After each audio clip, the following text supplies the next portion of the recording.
direct instruction, direct instruction, direct instruction.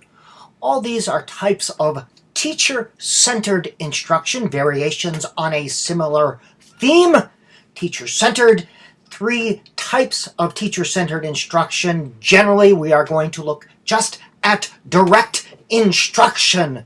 Direct instruction goes from the teacher to the learner, highly teacher-centered, and it's very good for teaching basic skills, low-level knowledge, and concepts.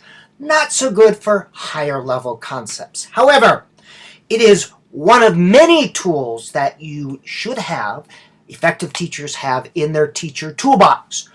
No matter what your orientation is, whether you're more humanistic, holistic, behavioral, cognitive, doesn't matter. You should have this tool in your toolbox. Recognize, however, there is no magic bullet, no one-size-fits-all, no this is the way you must do it and all students will learn.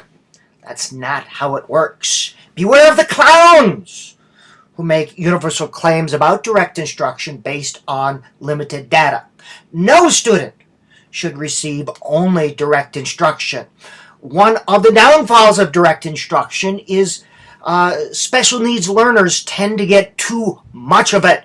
This happens in special education, and they learn less. There are 8 elements of direct instruction. We're going to go through each one of them. First, there are clearly defined measurable objectives. The students will learn, or the students will learn how to. Robert Major is one of the names associated with this. If I were going to do a behavioral objective related to direct instruction, I would say students will be able to summarize each of the 8 elements of direct instruction on a graphic organizer. I can say yes or no to whether you have met that objective.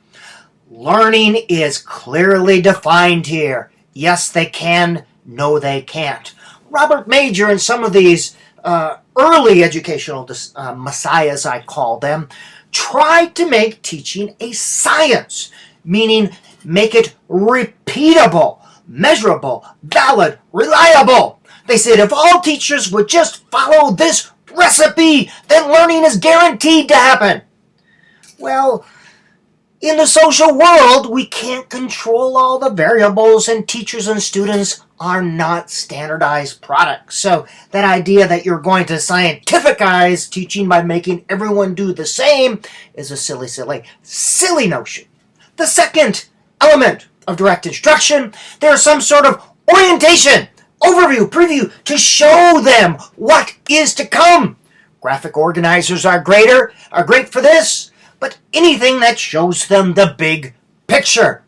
If I were going to use an advanced organizer for direct instruction, I would show you, like I did, the 8 elements. So you got an overview of what is to come. Direct instruction has a well-organized, tightly scripted lessons. You see the sequence of events, questions, and activities are described, keeps students actively engaged, keep them on task. Nothing is left to chance and eliminates downtime. And well-organized lessons are very important, no matter what your teaching orientation is. In direct instruction, there is some input. You give information, and that's very important. If you're teaching a skill, you use the elements of effective instruction, where you can see the specific steps. Having this specific steps well organized makes it easier for students to assimilate. They can see the structure. Information is presented in small bits, less taxing on working memory. There is some sort of guided practice where you do something with new input for immediate assessment. Come up and show me. Students do it. The teacher is right there. You're able to provide assessment, to give feedback, to see how students are doing. Allows you to assess the initial comprehension of the concepts. Who can name which are the amphibians and which are not? All right, some sort of guided practice. Sometimes when students do problems in class, say a math problem, you can walk around and check. This is a form of guided practice. They're practicing the skill, the concept. with your ability to get information. Good teachers are kid watchers, and to provide information. There is some questions or probing going on, again, to see if students have got it. And Bloom's taxonomy is good for designing questions. There's basic burp it up questions, but there are higher level questions too, to have students attend, apply, extend, analyze some of the learning. Number 7, independent practice should be practice of what is already learned. This is homework or in-class activities. Should be 90 to 100% successful. It is practice of what has already been learned. You do not use homework to measure a grade. You use it to practice or apply. The goal of teaching is learning, not measuring. And I have this picture of a wrestling class because I teach the skill and then they are practicing the skill. I do not use that to grade or evaluate, although it can be done.